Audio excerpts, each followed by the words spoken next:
Hi guys, আজ আমি কি বানাবো এই দেখেন। আজকে কোনো নাটক না, কোনো কিচ্ছু না।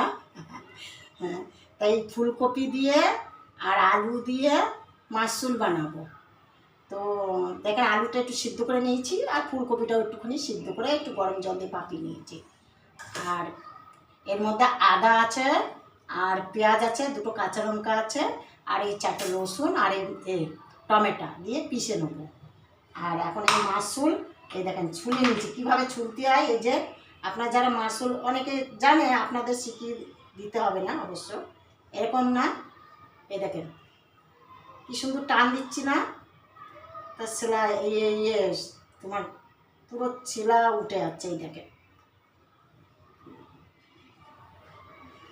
আমি এরকম করেই বানাই। একটু জল দিয়ে ভাপি নিলে গন্ধটা লাগবে না। তো এই যে কেটে কেটে এরকম করে কেটে দু ফালি করে করে নেবো। এই দেখেন, এটা মোটামুটি করে তো জল দিয়ে থোড়া ভাপিয়ে নিল একটুখানি 3 শাড়ি দেখেন 4 ফালি সিদ্ধ করে ভাপিয়ে নেবো আর কি, সিদ্ধ করে নেবো।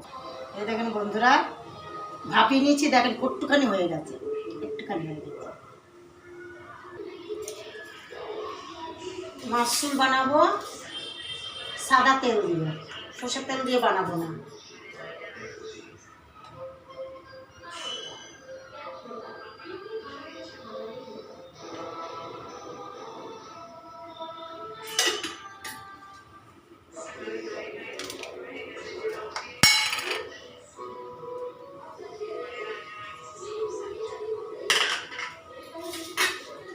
এই আলুটা আর এই ইয়েটা ফুলকপিটা একটু ভেজে নেব।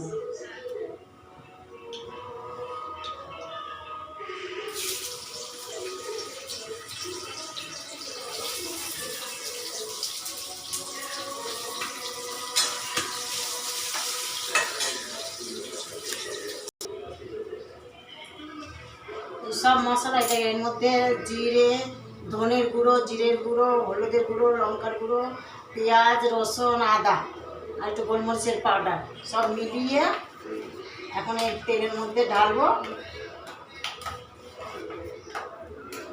জিরে ফোড়ন দেবো,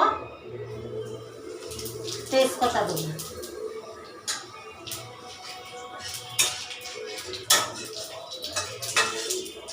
গ্যাসটা কমিয়ে নিলাম।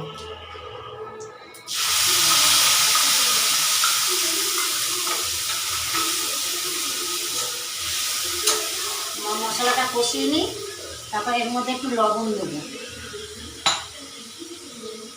লবণ পরিমাণ মতন লবণ। আর এর মধ্যে একটুখানি চিনি দেবো, হালকা করে চিনি।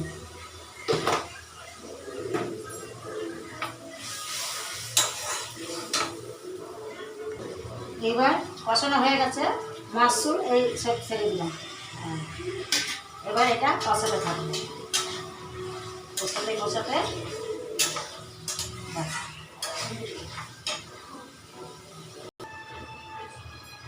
গ্যাস बंद किया। मशरूम का सब्जी তৈরি হয়ে গেছে। এই দেখেন,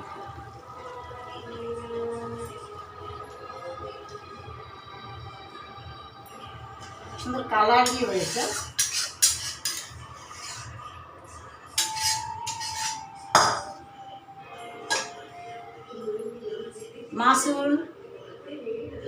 মাশরুম তরকারি বেনে গেছে দেখেন,